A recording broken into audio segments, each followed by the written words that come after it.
Assalamualaikum warahmatullahi wabarakatuh.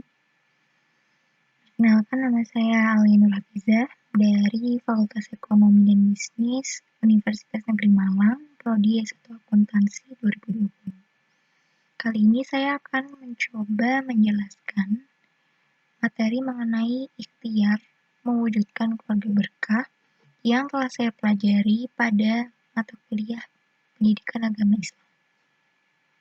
Yang pertama, sebelum kita masuk pada ikhtiar untuk mewujudkan keluarga berkah, mari kita mengenal mengenai apa itu cinta dan fitrah manusia untuk menikah. Cinta dan pernikahan. Menurut para ahli, cinta merupakan kesenangan jiwa, pelipur hati, pembersih akal, dan penghilang rasa gundah gulana. Menurut ajaran Islam, perasaan cinta akan membawa kebaikan kepada manusia bila disalurkan hanya dalam bingkai pernikahan. Hal ini karena dalam pernikahan, semua bentuk interaksi antara laki-laki dan perempuan menjadi halal, bahkan bernilai pahala bila dilakukan karena Allah. Di luar pernikahan, semua bentuk hubungan cinta laki-laki dan perempuan adalah terlarang, sebab orang yang sedang jatuh cinta seringkali menyalurkan perasaan cintanya dengan cara selalu berada dekat dengan sang pujaan hati, saling memandang, berbicara berdua, bahkan mungkin lebih dari itu. Cinta lain yang dilarang dalam Islam adalah cinta kepada sesama jenis atau yang lebih populer disebut sebagai homoseksual atau liwat dalam bahasa Arab. Setiap manusia, laki-laki maupun perempuan, wajar menginginkan memiliki pasangan. Agar dorongan berpasangan yang kuat ini dapat tersalurkan dengan benar dan membawa efek positif, maka Islam mensyariatkan dijalinnya keberpasangan itu dalam bingkai pernikahan. Tujuan pernikahan dalam Islam tidaklah sekedar pada pemenuhan nafsu seksual, tapi memiliki tujuan-tujuan penting yang berkaitan dengan aspek fisik, psikologis, agama, dan lain-lain. Di antara tujuan penting pernikahan adalah yang pertama, memelihara keberlangsungan manusia. Yang kedua, sebagai tiang keluarga yang teguh dan kokoh. Dan yang ketiga, untuk mengontrol hawa nafsu. Sekarang kita masuk ke kriteria pendamping hidup dan ikhtiar mencarinya.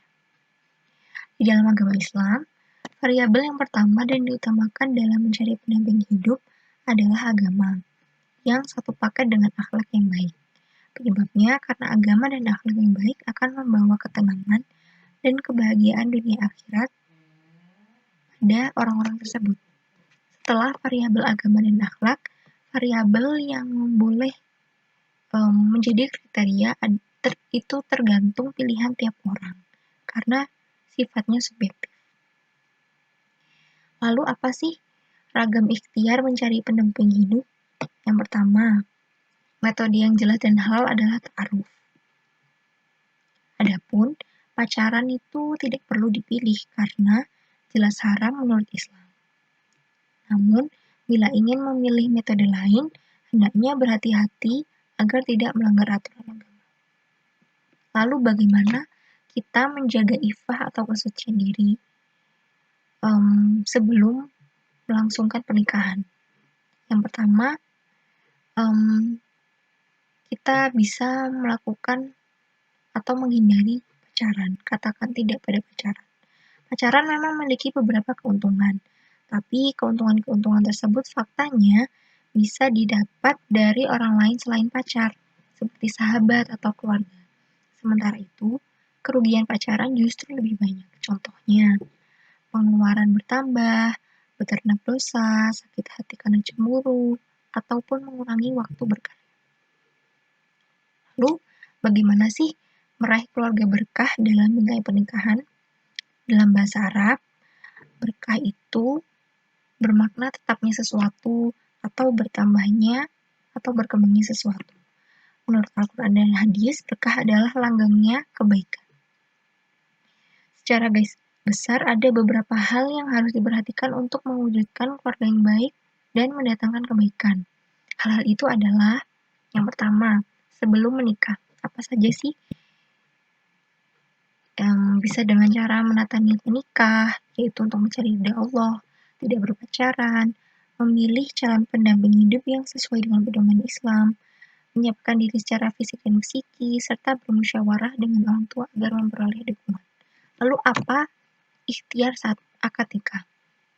Itu bisa menjaga niat tetap lurus dengan yakin untuk melakukan pernikahan untuk meraih ridha Allah, atau minta didoakan orang tua dan orang-orang soleh, atau memenuhi syarat dan rukun pernikahan. Lalu bagaimana ikhtiar saat menjalani kehidupan rumah tangga? Yang pertama, bisa mempertahankan motivasi menjalani pernikahan. Yang kedua, menjadikan ridho Allah sebagai pedoman berumah tangga. Yang ketiga, nafkah harus halal. Yang keempat, suami istri harus menjalankan tugas dan kewajibannya dengan baik. Yang kelima, memperlakukan pasangan dengan makruf atau baik. Yang keenam, saling membantu dalam mengerjakan urusan rumah tangga. Yang ketujuh, bersikap toleran terkait urusan yang tidak melanggar agama. Yang kedelapan, membiasakan bersikap sabar dan syukur. Yang kesembilan, saling terbuka dalam berbagai urusan. Yang kesepuluh, berbuat adil dan bijak terhadap pasangan. Dan yang terakhir itu, bermusyawarah dalam memutuskan permasalahan ataupun urusan. Sekian yang bisa saya sampaikan mengenai materi ini. Apabila ada kurangnya, mohon dimaafkan. Wassalamualaikum warahmatullahi wabarakatuh.